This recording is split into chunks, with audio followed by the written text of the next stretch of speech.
السلام عليكم الاصدقاء. في هذا الفيديو غنتكلموا على الجوله الاولى من البطوله العربيه اللي عرفت تعادل الوداد الرياضي امام السد القطري وفوز الرجاء الرياضي على شباب بلوزداد الجزائري، وغنطرقوا الاداء الفريقين البيضاويين وجميع التفاصيل المباراه الاولى للوداد والرجاء في كاس الملك سلمان المقامه في المملكه العربيه السعوديه. بقوا معنا حتى الاخر باش تعرفوا جميع التفاصيل.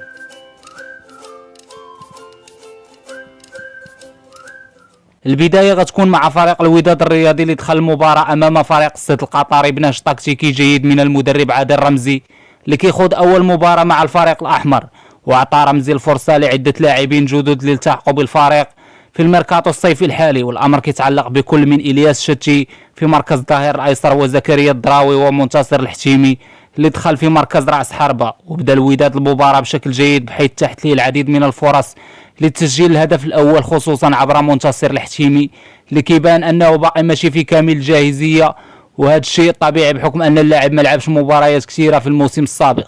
وخرج الحتيمي متاثر باصابه بعد نهايه الشوط الاول، وعودوا سامبو اللي بدوره جاو عده فرص سانحه للتسجيل وكان كيضيع بشاعه امام المرمى. وعرفت المباراه نقطه تحول بعد طرد العميد يحيى جبران اللي تدخل بتهور في حق لاعب السد القطري اللي بدوره حاول يستغل النقص العددي في صفوف الوداد ويسجل هدف التقدم عبر عده فرص، لكن تدخلات اللاعب زولا في عده مرات بالاضافه للكره اللي ارتطمت بالقائم وحرمت الفريق من التسجيل لتنتهي المباراه بالتعادل السلبي بين الفريقين. واشادت الجماهير الوداديه بعد المباراه بكل من المدرب رمزي بحكم الطريقه اللي لعب بها رغم النقص العددي، واللاعبين عبد الله حيمود واللاعب الجديد زكريا الدراوي اللي قدم اداء رائع وكان كيتواجد في كل الاماكن الدفاعيه بالاضافه الى المساهمه ديالو في اخراج الكره باتجاه الهجوم. وفاز فريق الرجاء الرياضي على فريق شباب بلوزداد الجزائري بنتيجه 2-1، ودخل المدرب زيمباور المباراه بتشكيل غير مفهوم بحيث اعطى الفرصه لكل من اللاعب زكريا الوردي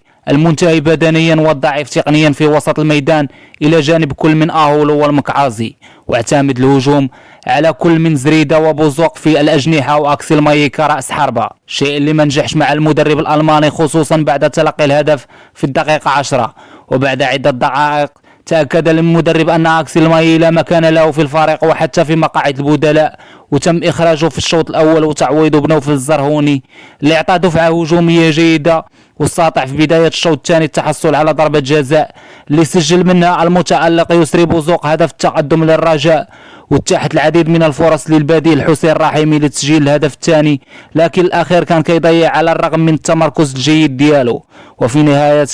المباراة وخصوصا عند الدقيقة 80 جاءت الفرصة للفريق الجزائري من أجل حسم المباراة من ضربة جزاء اللي ضيعها اللاعب النيجيري في صفوف بلوزداد، لتتأكد مقولة السطر الأخير يكتب باللون الأخضر بعد تسجيل الشاب شعيب العراسي الهدف الثاني للفريق الأخضر في الوقت البدل الضائع، ويحسم الرجاء أول 3 نقاط في مسار الدفاع عن اللقب اللي فاز به في النسخة الأخيرة من البطولة العربية كأس الملك محمد السادس.